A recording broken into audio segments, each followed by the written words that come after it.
There was nothing he was putting off. There was nothing that was too hard or too painful, or nothing that he just felt like he didn't want to do it. He left this world without regrets. He did 100% of what he could every day. But I want you to know something. Charlie died with incomplete work, but not with unfinished business.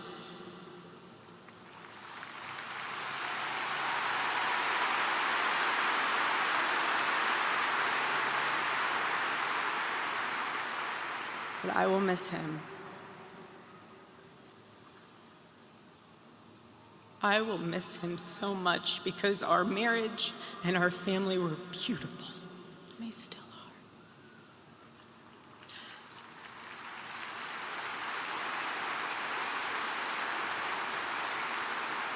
The greatest cause in Charlie's life was trying to revive the American family. When he spoke to young people, he was always eager to tell them about God's vision for marriage and how, if they could just dare to live it out, it would enrich every part of their life in the same way that it enriched ours.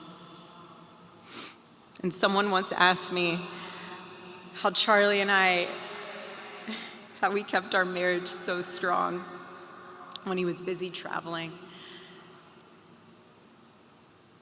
And our little secret, it was love notes. Every Saturday, Charlie wrote one for me, and he never missed a Saturday. And in every single one of them, he'd tell me what his highlight was for the week, how grateful he was for me and our babies. And always at the end, he would always end it with asking the most beautiful question. He'd always end it by asking, "Please let me know how I can better serve you as a husband." Charlie perfectly understood God's role for a Christian husband. A man who leads so that they can serve.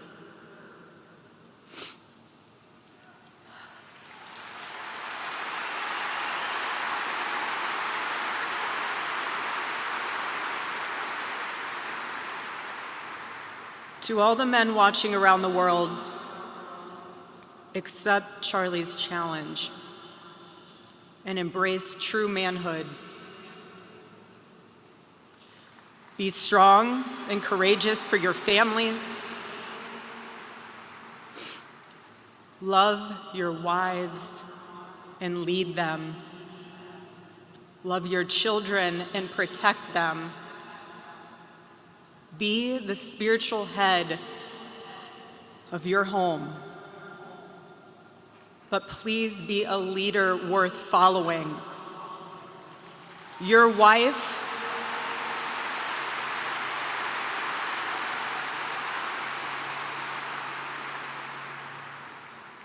is not your servant. Your wife is not your employee. Your wife is not your slave. She is your helper.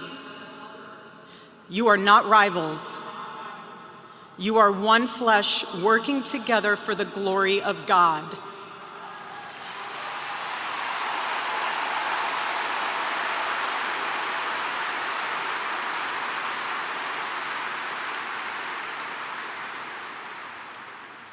I was Charlie's confidant. I was his vault, his closest and most trusted advisor, his best friend. I poured into him and loved him so deeply, empowered him, because his love for me drove me to be a better wife.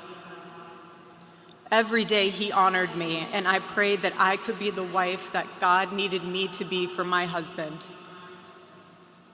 Women, I have a challenge for you too. Be virtuous. Our strength is found in God's design for our role. We are the guardians. We are the encouragers.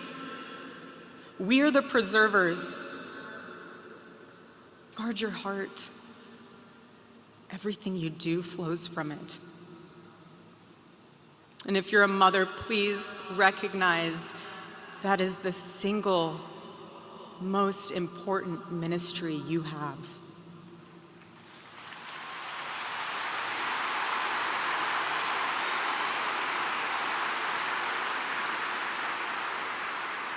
In our home, because Charlie traveled a lot, we tried to travel with him where we could. But I made sure that when Charlie returned from work, it was his sacred landing place, away from the worries of the world.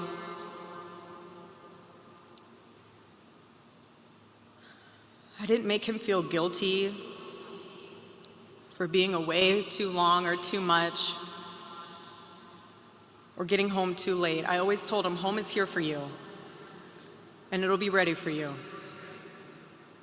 And I made it into this place where he wanted to be as soon as possible when he was on the road. There was no keeping score between us. We were a team, working together for the same mission. I never wanted to be the one standing between Charlie and the task that God prepared for him, had set for him. And I knew Charlie would always do his best to help me with the same. My marriage with Charlie was the best thing that ever happened to me. And I know it was the best thing that ever happened to him as well. He wanted everyone to experience that joy. And that's what's so beautiful about God's design for marriage, is that everyone can. And I could talk endlessly about it, and years to come I will. But Charlie's mission above all was aimed directly at those who aren't married. He named his organization well. He knew things were not right with America, and especially with young people, and they needed a new direction. Charlie passionately wanted to reach and save the lost boys of the West, the young men who feel like they have no direction, no purpose, no faith, and no reason to live. The men wasting their lives on distractions, and the men consumed with resentment, anger, and hate. Charlie wanted to help them. He wanted them to have a home with Turning Point USA. And when he went onto campus, he was looking to show them a better path and a better life that was right there for the taking. He wanted to show them that.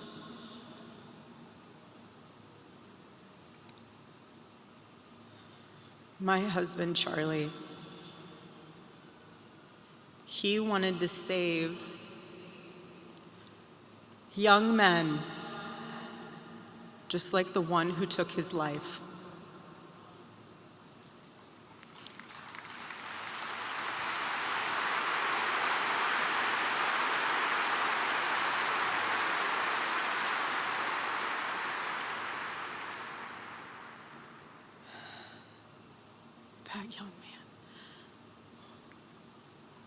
That young man, on the cross, our Savior said,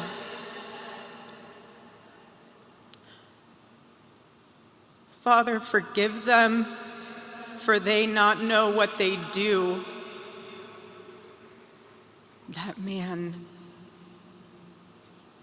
that young man, I forgive him.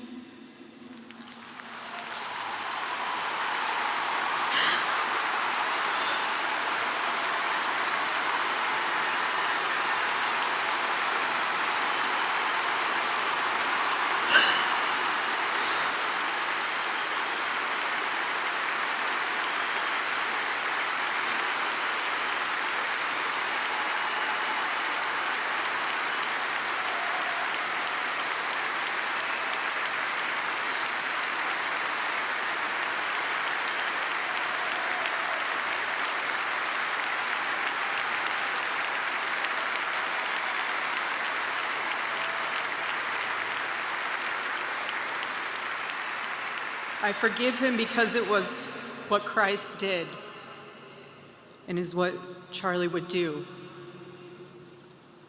The answer to hate is not hate. The answer we know from the gospel is love, and always love. Love for our enemies and love for those who persecute us. The world needs Turning Point USA. It needs a group that will point young people away from the path of misery and sin. It needs something that will lead people away from hell in this world and in the next. It needs young people pointed in the direction of truth and beauty. And so I promise you today, every part of our work will become greater. I am tremendously honored to be the new CEO of Turning Point USA.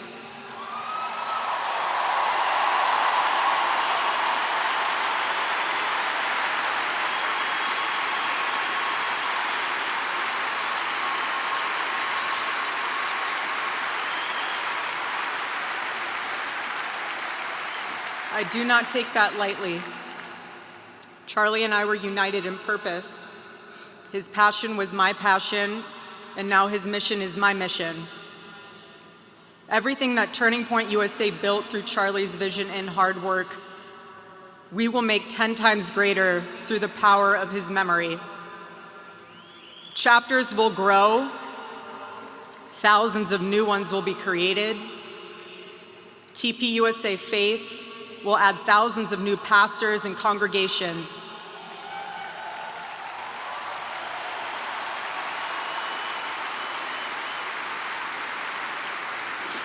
And yes, campus events will continue, and we will continue to hold debates and dialogue.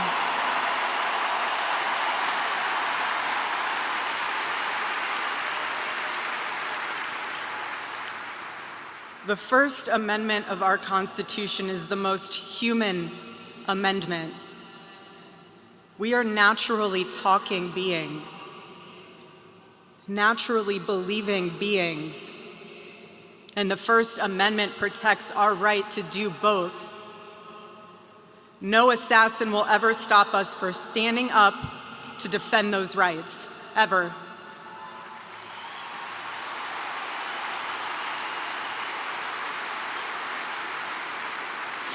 Because when you stop the conversation, when you stop the dialogue, this is what happens.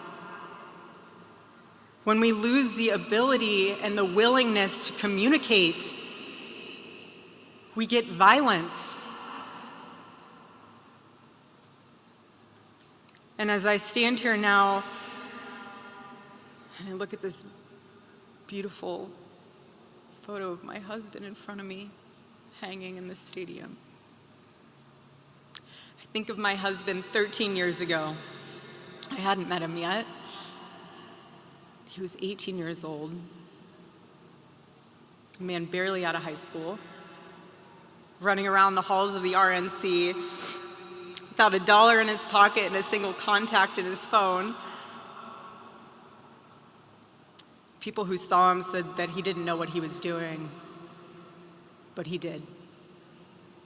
He did know what he was doing. He knew exactly what he was doing. He was going to change the world, and he did. Charlie's life was a turning point for this country. It was a miracle. Let that miracle, that was Charlie's life, be your turning point as well. Choose prayer. Choose courage.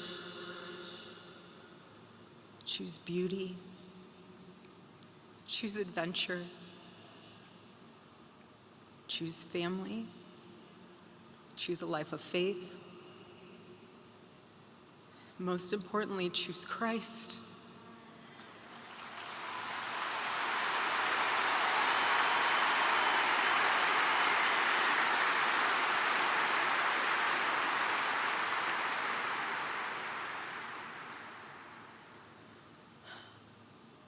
I love you, Charlie, baby. And I will make you proud. God bless you all, and God bless America.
Please welcome to the stage the 45th and 47th President of the United States, Donald J. Trump.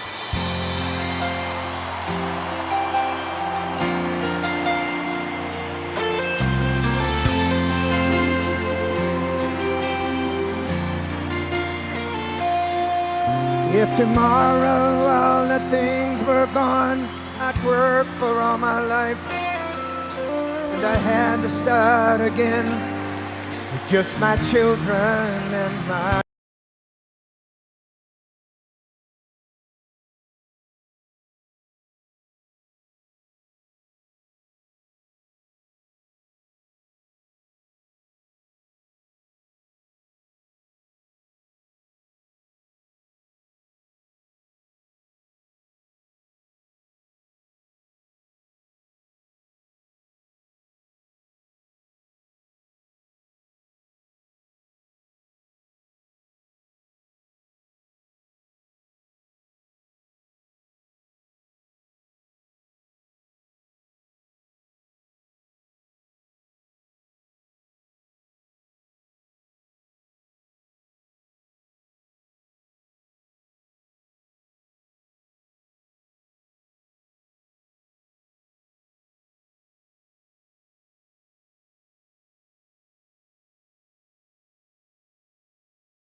want to thank you very much, Lee.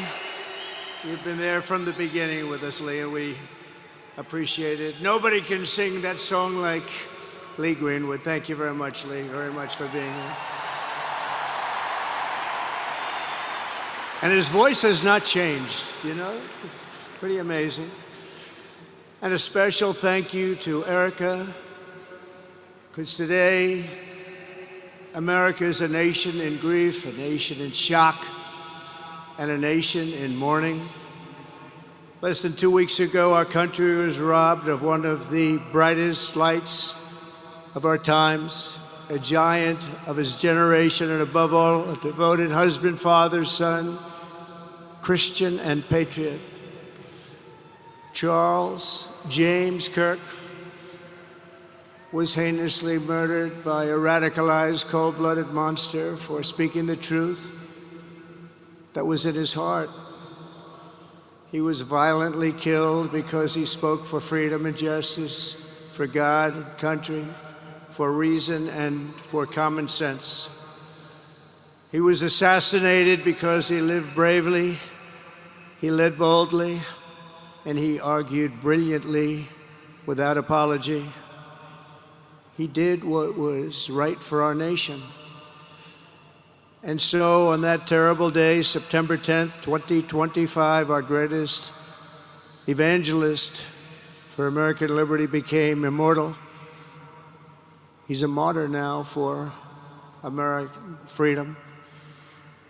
I know I speak for everyone here today when I say that none of us will ever forget Charlie Kirk, and neither now will history.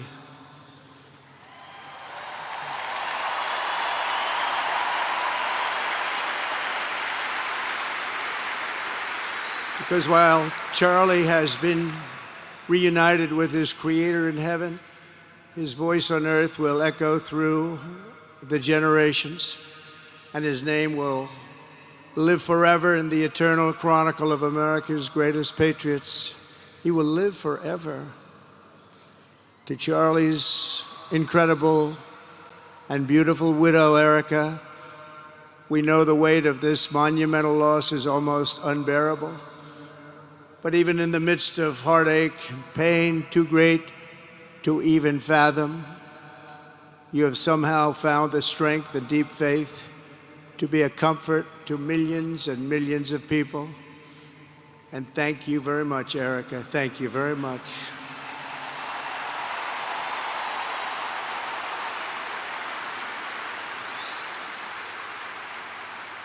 Today, an entire nation wraps its loving arms around you and your beautiful children.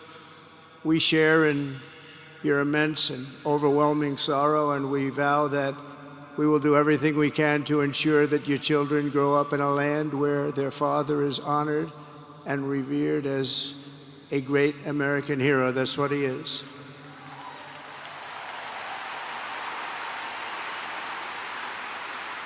To Charlie's parents who lost their beloved son, and to the entire Kirk family, we know that no words can ever be enough to fill the void he leaves behind. That's a void that just can't be filled. But I hope the extraordinary outpouring of emotion over these past 11 days has comforted you with the knowledge that your son brought more good and love into this world in his 31 short years than most people, even very, very successful people, can bring in a lifetime.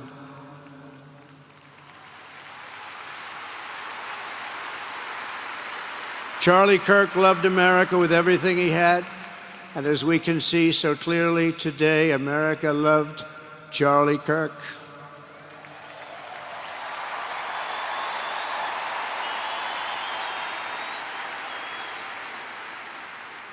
And he could always draw a big crowd. Look at this today. Look at what's gone on. This is a big crowd.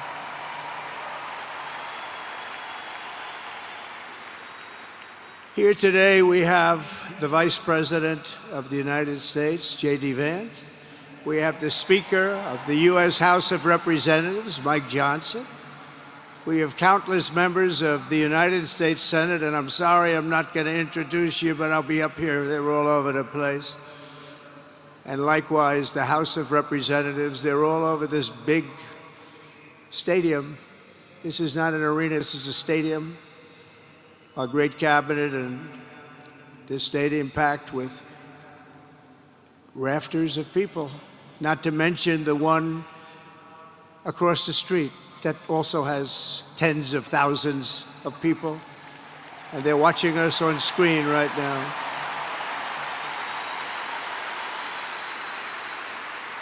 And I'm sorry we couldn't get you in. If anybody would like to give up your seat, please walk across the street. But this is like an old-time revival, isn't it? An old-time revival.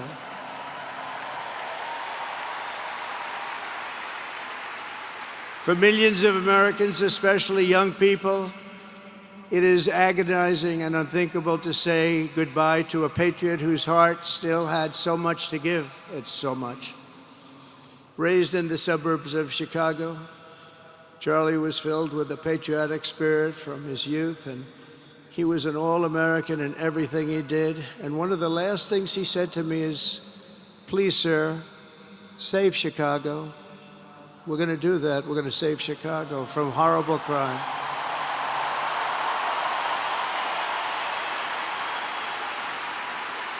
In high school, he was the quarterback of the football team and the captain of the basketball team. He was a good athlete. A lot of people don't know that about Charlie.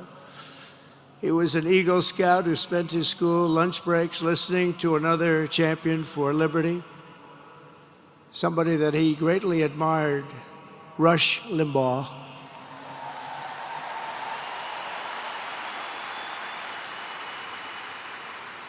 But what was even more important to Charlie than politics and service was the choice he made in the 5th grade, which he called the most important decision of his life, to become a Christian and a follower of his Savior, Jesus Christ.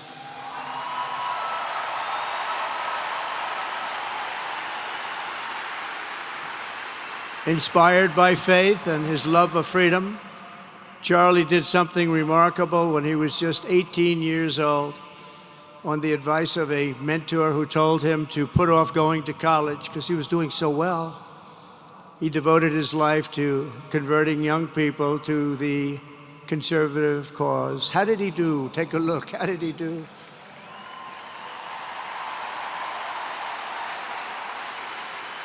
In 2012, 2 days after graduating high school, and with just $1,800 in his pocket, the young man from Illinois, who no one had ever heard of, started an organization whose grand ambitions were captured in its name, Turning Point USA. Great name.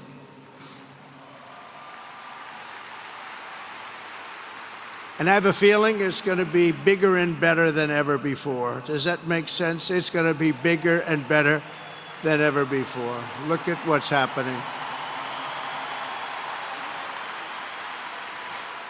12 years ago, Charlie walked onto his first college campus, the very liberal University of Wisconsin at Madison. He set up a card table and put up a sign with 3 words: "Big government sucks." Could you believe that? That's Charlie. That day, Charlie talked to every student who approached him, most of whom were probably quite a bit older than he was. Finally, after many hours, he found the first ever Turning Point chapter leader. His first year out of high school, Charlie traveled 300 days raising money and taking his message to campuses all over the country. He lived out of his parents' basement, and they actually loved having him there. They loved Charlie. Everybody loved Charlie.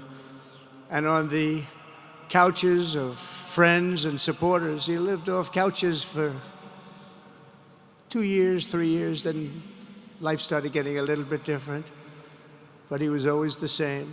For 5 years, he refused to take a paycheck, but day after day, he worked from 5 a.m. in the morning till 11 p.m. in the evening, always. His staff remembers that he wore Walmart jeans and T-shirts from the Goodwill store. Remember the Goodwill store? It wasn't easy, but Charlie wasn't in it for money at all, never has been. Money was never his thing. He was always in it for the mission. As he liked to say even back then, we have a country to save. Just what he did. He'd call me all the time, sir, we have a country to save. I said, Charlie, thanks very much for telling me that. I appreciate it.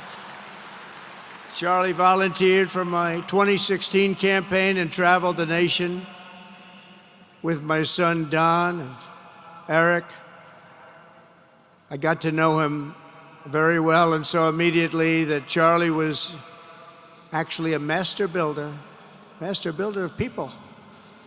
It was Charlie who first started organizing young black conservatives hungry for support and leadership.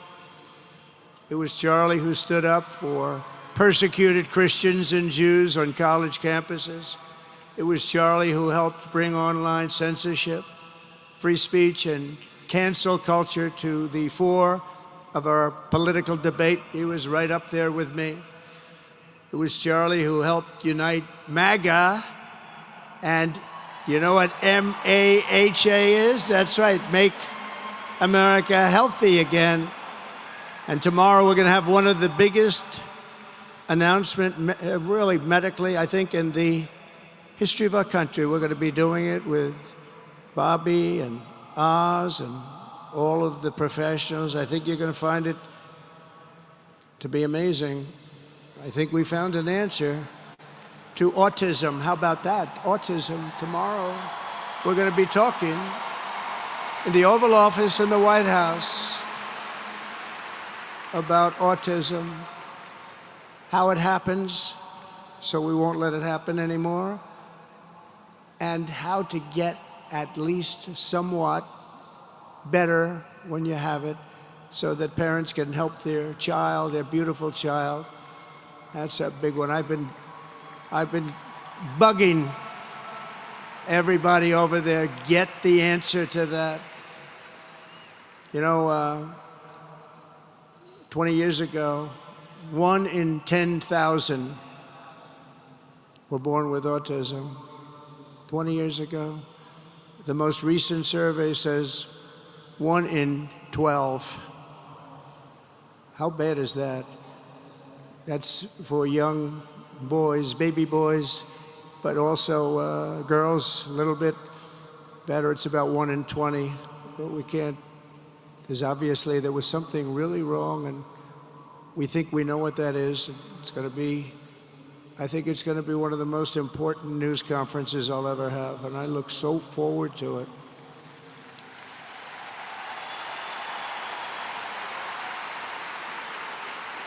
And you know who else looked forward to it? Because he knew. I'd tell him a little bit about what was going on. Was Charlie. He would have been front row center, believe me.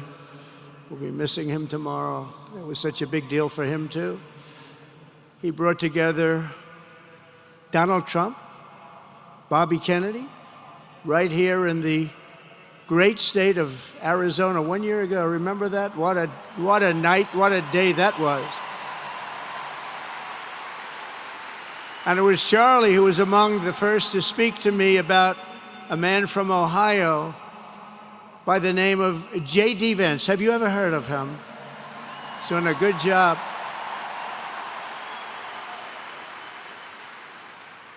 But Charlie would often call me, sometimes the night before a big event, the other side of the country. And he'd ask me, he'd say, do you think you could come and speak at the event? The following day, right? I'd say, Charlie, give me a break. I'm the President of the United States.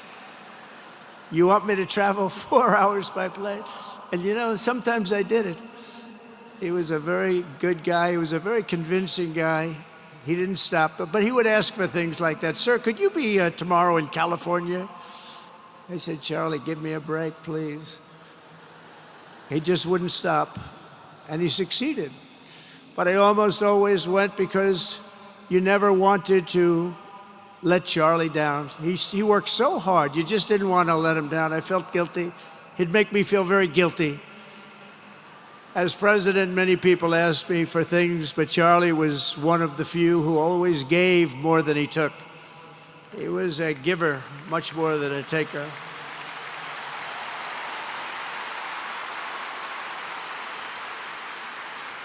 And no matter how big Charlie became, no one was too small for him to notice. He was good to everybody, didn't matter.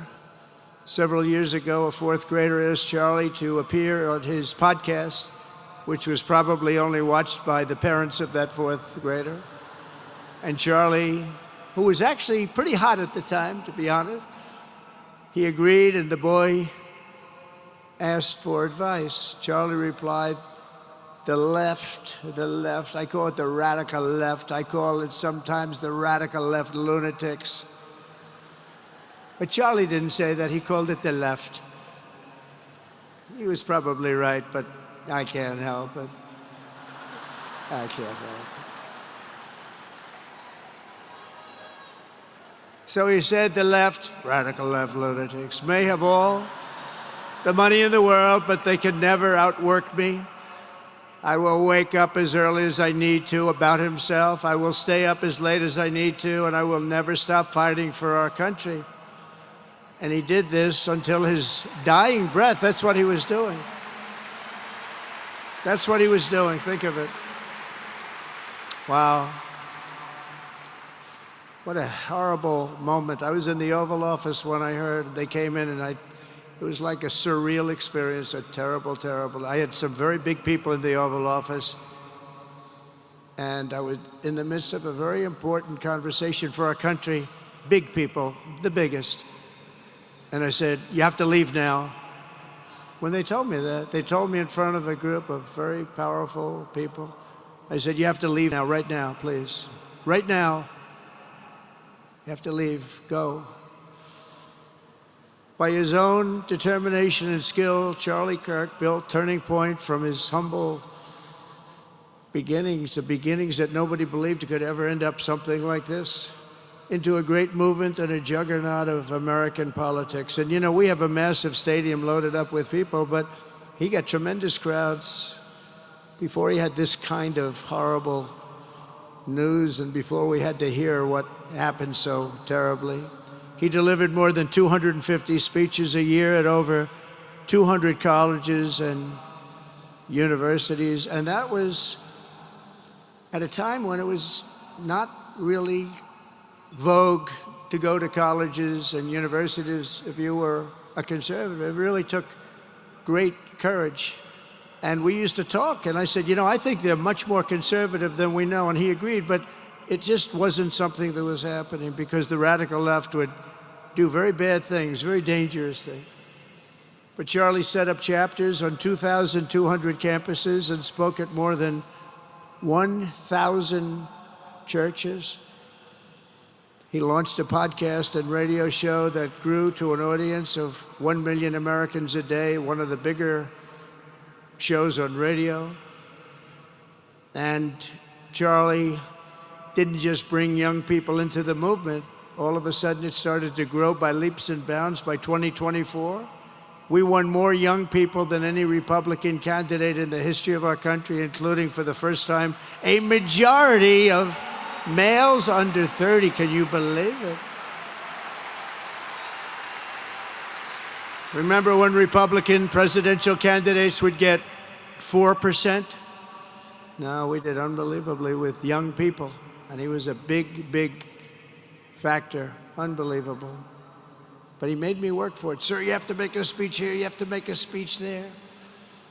But we did it, and we won, and our country is doing unbelievably well now. We had a country that was dead 1 year ago, and now we have the hottest country anywhere in the world. And Charlie helped us make it that. One of the great people. But through it all, the core of Charlie's message and his basic method never changed. It never really changed. He stayed the same person also. At every campus event, Charlie asked the people who disagreed with him to come forward, and instead of silencing them, he handed them a microphone and let them speak. And he'd convinced so many of them. It was a pretty amazing thing to watch, actually. Shortly before Charlie arrived on campus, the day he was assassinated, a staff member texted him that there were many critics and students who were opposed to his views and rather strenuously in the crowd. And that actually made him feel good because he wanted to convince them. He understood. He really did. He understood what was right. And he was right about that. A lot of it was based on common sense, by the way. Charlie wrote back to the staff member saying, "I'm not here to fight them. I want to know them and love them, and I want to reach them and try and lead them into a great way of life in our country." In that private moment on his dying day, we find everything we need to know about who Charlie Kirk truly was. He was a missionary with a noble spirit and a great, great purpose. He did not hate his opponents. He wanted the best for them. That's where I disagreed with Charlie. I hate my opponent, and I don't want the best for them. I'm sorry. I am sorry, Erika. But now Erika can talk to me and the whole group, and maybe they can convince me that that's not right, but I can't stand my opponent. Charlie's angry. Looking down, he's angry at me now. He wasn't interested in demonizing anyone. He was interested in persuading everyone to the ideas and principles he believed were good, right, and true. Before each appearance, he prayed these words: "God, use me for your will." Always said the same thing: use me for your will.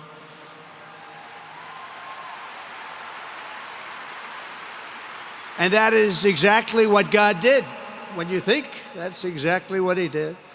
The more success Charlie had, and he was getting more and more successful, the more dangerous his mission became. On campuses all over the country, his quest for open dialogue was met with menacing hate. There were bomb threats, pulled fire alarms, and countless rage-filled radicals who tried to shout him down. It was nasty. I used to say, "Charlie, this is nasty stuff you're doing." At one event, police had to build barricades to protect students from an angry mob of thugs. Many of these people, by the way, are paid a lot of money to do this. They're agitators. They're paid agitators. Remember that. When you see they all have the same beautifully printed sign, every sign is identical, comes out of a top-level print shop. That's not the signs that are made in somebody's basement. Those are paid for by very bad people, and hopefully we're going to be finding out through the DOJ who those people are.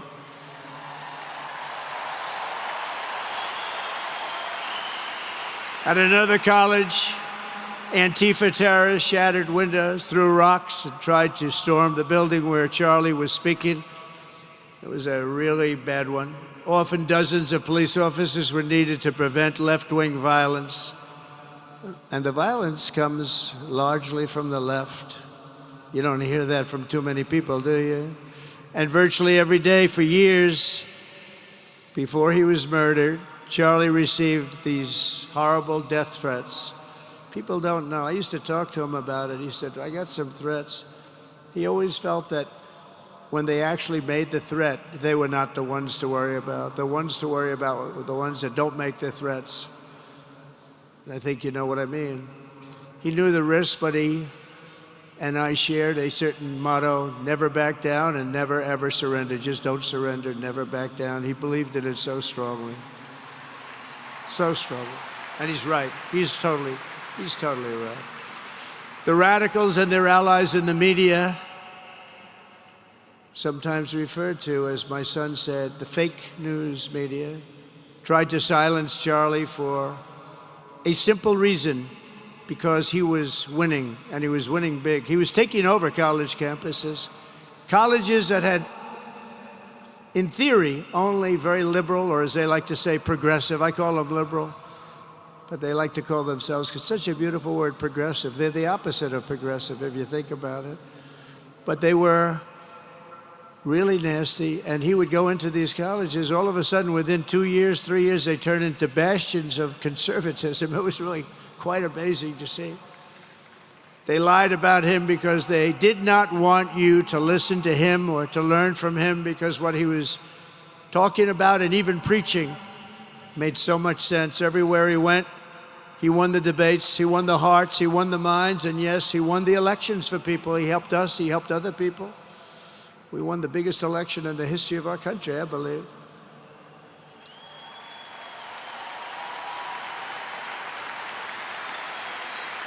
Charlie Kirk was without a doubt among the most influential figures in the most important election in the history of our country. The election of, oh, that beautiful day, November 5th, 2024. Do you remember that day? It was 9 months ago. What a day that was. I mean, we had a pretty good day on the first one. And I must tell you, on the second one, we had a phenomenal day. But a lot of bad things happened. And now that's not even questioned. They cheated like dogs, but we got them back, didn't we, huh? Got them back. But we owe Charlie a profound and eternal debt of gratitude now. Just like Charlie and Erika made Turning Point hot, we are looking at a country that has the chance to attain a level like never before. Tariffs are making us rich again, richer than anybody ever thought was possible. And the only one challenging them are people that hate our country or foreign countries that are paying a price, because they did the same thing to us for years. They took advantage of us, but we're making money, we're becoming richer and richer, and we're taking care of our people better and better when we do that. And we can take care of other countries better and better, but we're doing unbelievably well. The tariffs have really been a hold. The election was big, but the tariffs, because of the election, came in. And remember, other nations do that to us. And Charlie understood that. He saw the money. He saw what was coming into our country, and we can use that for Medicare, Medicaid, Social Security, all of these things that we fight so hard for. And that's exactly what's happening. The numbers are incredible. When the news finally came out on election night last November that the race was officially won, came out pretty early in the night. Charlie was live on camera. In that moment, he was overcome with emotion. I've never seen him like this. He was so happy. For a long while, he said nothing. His eyes were filled with tears, and then he buried his face in his hands and he started crying. That wasn't the Charlie I knew, but in thinking about it, it actually was the Charlie I knew, because he had a tremendous heart. He just wanted what was good for our country, and he saw us going in such a horrible direction. Lovingly, Eric, and this was so beautiful, Erika put a MAGA hat on to cover his bowed head. I like that very much. MAGA, we love. Does everybody love MAGA? Make America Great Again.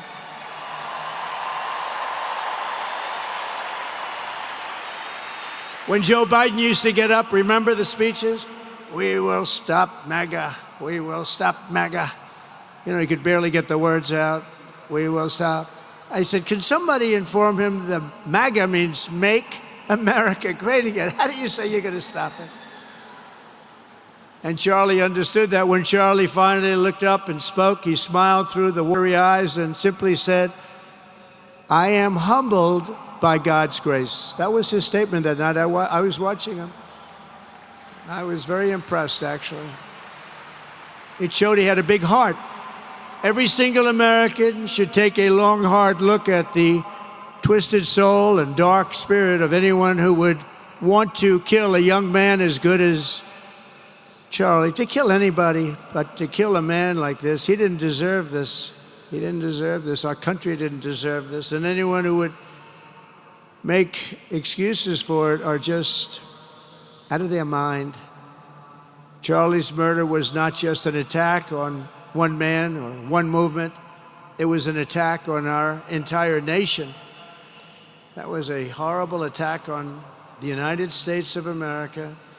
It was an assault on our most sacred liberties and God-given rights. The gun was pointed at him, but the bullet was aimed at all of us. That bullet was aimed at every one of us.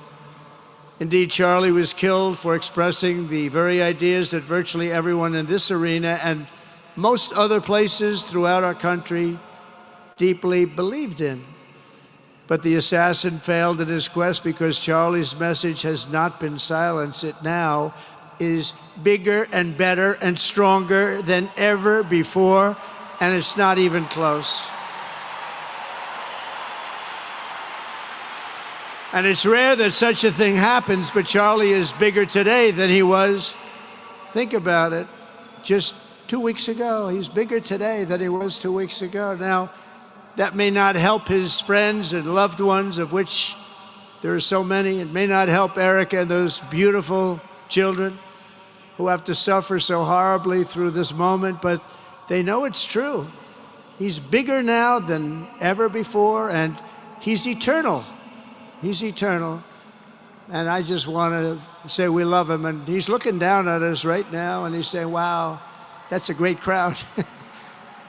He's saying, that's a great crowd.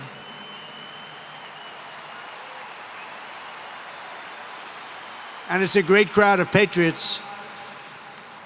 But that's why I will soon award Charlie the nation's highest civilian honor, the Presidential Medal of Freedom. It's the highest civilian honor.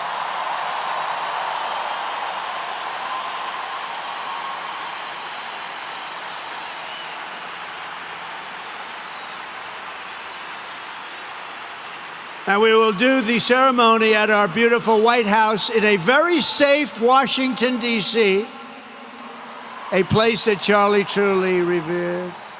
You know, we stopped the crime in Washington, took 12 days. Now you can go to restaurants, you can walk down the middle of the street with your wife. You can have your wife walk alone down the middle of the street. She's going to be in good shape. What a difference. What a difference good management really makes. But it's, I'm so proud of that Washington, D.C. You know, it's one of the worst in the nation, in the world. And now it's considered a very safe city. And it's also, I passed it yesterday, I went through it, and the lawns are good. It's like a different place. It's like the tents are gone, the threats are gone, the gangs aren't there. We got rid of, you know, we took out 1,500 career criminals, 1,500.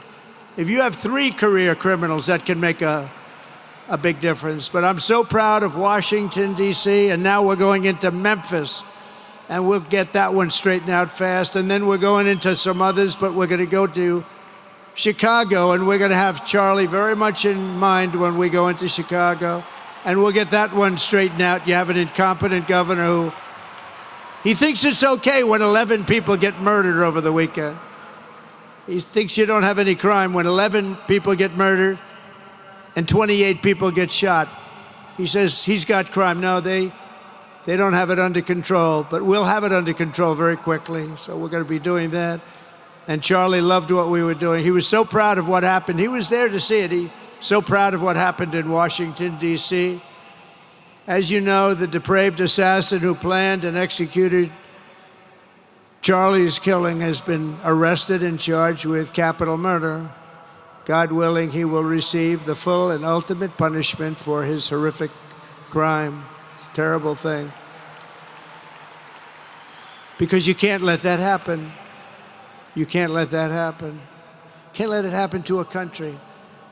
The Department of Justice is also investigating networks of radical left maniacs who fund, organize, fuel, and perpetrate political violence. And we think we know who many of them are. But law enforcement can only be the beginning of our response to Charlie's murder. Over the last 11 days, we have heard stories of commentators, influencers, and others in our society who greeted his assassination with sick approval, excuses, or even jubilation. You've heard that. So have I. Couldn't believe it.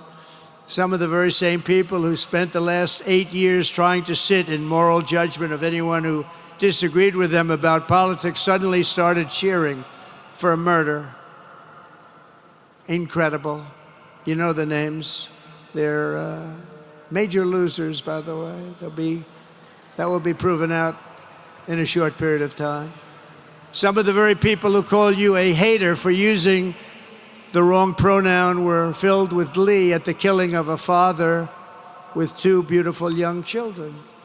And the same commentators who this week are screaming fascism over a canceled late-night TV show where the anchor had no talent and no ratings, last week were implying that Charlie Kirk deserved what happened to him.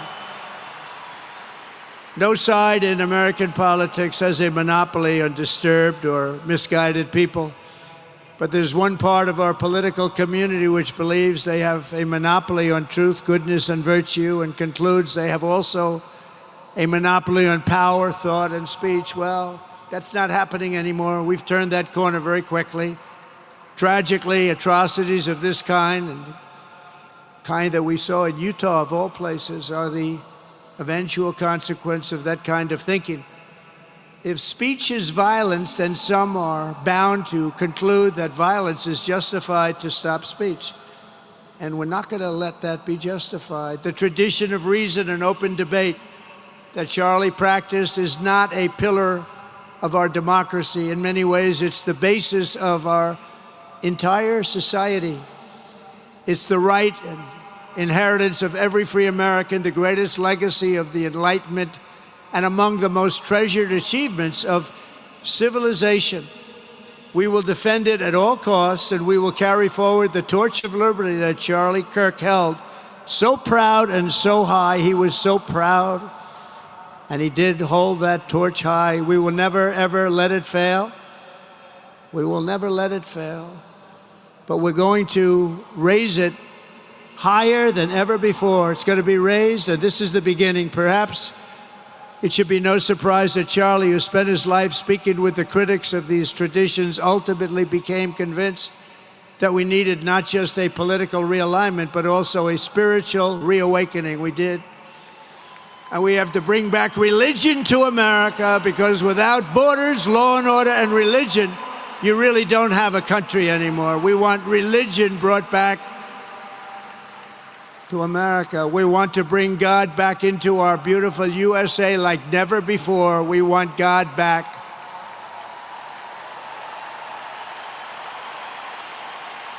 Charlie would have been so pleased to hear his friends and colleagues today giving testimony and giving glory to God.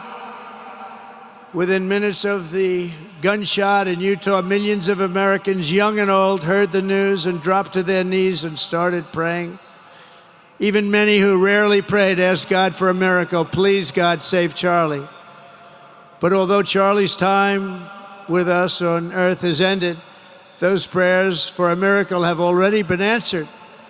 Look at what's happening. Look at what's happening. In the days since Charlie's death, we have seen how his legacy has touched so many millions around the world. In Calgary, Canada, thousands gathered at City Hall to sing the American national anthem and raise up posters with the name Charlie Kirk. In Seoul, South Korea, crowds gathered to wave American flags and shout, "We are for Charlie Kirk." His memory has been honored in the streets of Berlin, Warsaw, Vienna, Sydney, Madrid, London, Tel Aviv, and all over the world. So beautiful to watch. A man as far away as rural Australia texted a pastor, "I'm going to come to church tomorrow for the first time ever." The pastor asked, "Why is that?" The man replied, "Because of Charlie Kirk." Can you imagine? The lesson of Charlie's life is that you should never underestimate what one person can do with a good heart, a righteous cause, a cheerful spirit, and the will to fight, fight, fight. Have to fight.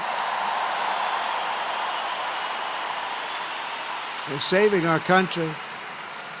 And Charlie's a big factor, such a big factor. Charlie Kirk started with only an idea to change minds on college campuses, and instead he ended up with a far greater achievement, changing history.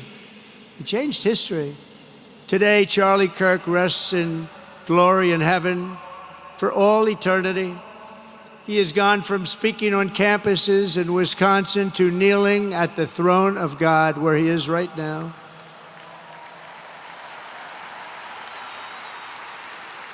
We grieve for the friend and leader that we have lost, but we go forward strengthened by his faith and bolstered by his courage and inspired by his example to defend the country he lived for the freedoms he died for, and the values in which he so deeply believed. He believed in values that we should all believe in. Charlie created something very special. It's called Turning Point USA. And under the leadership and love of Erika, it will become bigger and better and stronger than ever before.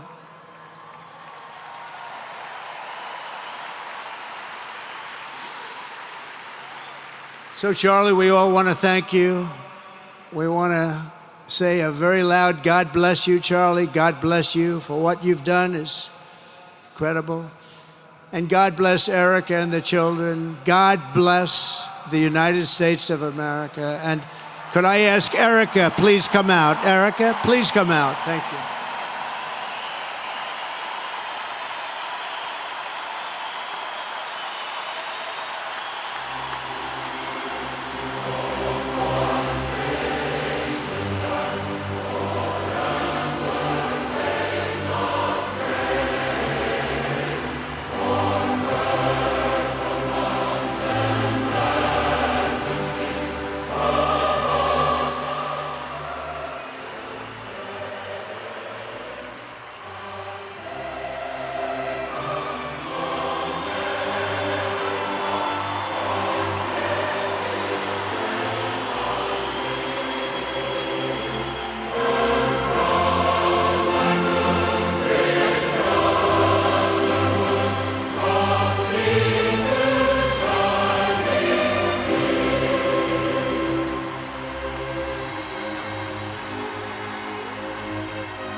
Thank you very much, everybody.